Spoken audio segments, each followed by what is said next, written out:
মোহাম্মদ আমির হোসেন, এটা গাইবান্ধা জেলার সাগাটা মুক্তিনগর পুটিমারি গ্রাম। আমার সামনে দুটো ভাইস্তা দাঁড়িয়ে আছে, তারা দেখেন মালটা দেখে আসলে মুগ্ধ। ওদেরকে আমি বেশ কিছু প্রজেক্ট দেখালাম। তো দেখানোর পরে আমরা লাস্টে চলে যাচ্ছি। এর আগে দেখলাম হলো আপনার জাম্বুরা 4 থেকে 5 কেজি ওজন। এরপরে আমরা দেখতেছি হলো সেই সেই আফ্রিকান মালটা বাড়ি 4, অসংখ্য মালটা ধরে আছে এবং উপরের দিকে গাছে ফুল আছে।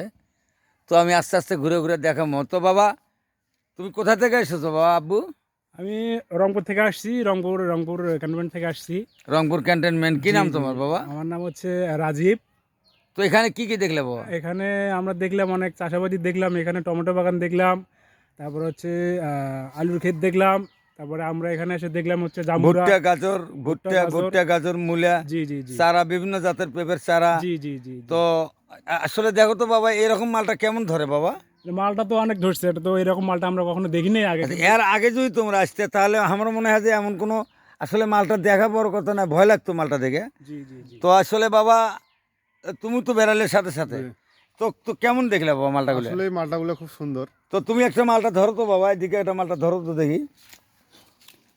হ্যাঁ হ্যাঁ, ধরো আমি একটা মালটা তোমাকে ছিঁড়ে দিলাম। এই একটা মালটা তোমাকে ছিঁড়ে দিলাম, বাবাকে এই একটা দিলাম, নাও।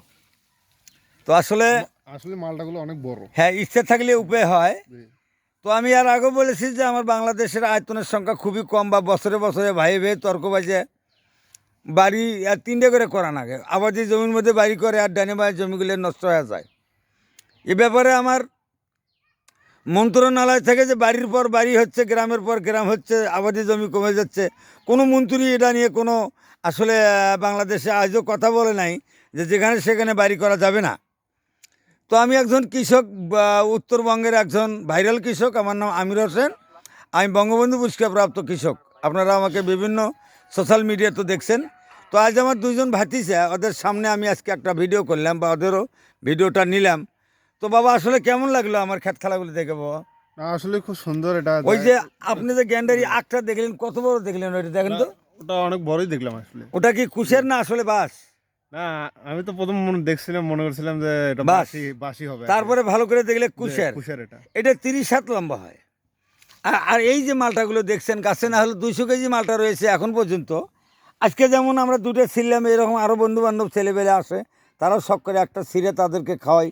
আসলে মূলত এখন পাকে নাই, পাকলে এর সাথে গাঢ় রং হবে। আমি যেটা দেখাচ্ছি, এই দেখেন, এই জি দেখেন। জি জি। তো আসলে এখন ছেলেরা দূরান্তর থেকে আসছে, ওদের হাতে আমি দুটো মালটা উপহার দিলাম। তো আপনারা বাড়ির আশেপাশে প্রতিটি জায়গায় আপনারা বিভিন্ন জাতের দেশি ও বিদেশি গাছ রোপণ করবেন। কারণ আপনার টাকা ঘরত আছে, কিন্তু আপনার ডাক্তার বলছে যে দৈনিক 10 কিলো দৌড়েন লাগবে। ডায়াবেটিস, এ রোগ সে রোগ, এটা মূল কারণ। আপনারা বাজারে যে খাদ্যগুলো খাবেন, এটা বিষাক্ত খাদ্য। এটা না খেয়ে যদি আপনার বাড়ির আশেপাশে আরএফএলের গাবলার উপরে বিভিন্ন চারার মাটি দিয়ে বিভিন্ন চারা, বিভিন্ন শাকসবজি আপনারা ওই গাবলার ভিতরে তৈরি করতে পারেন।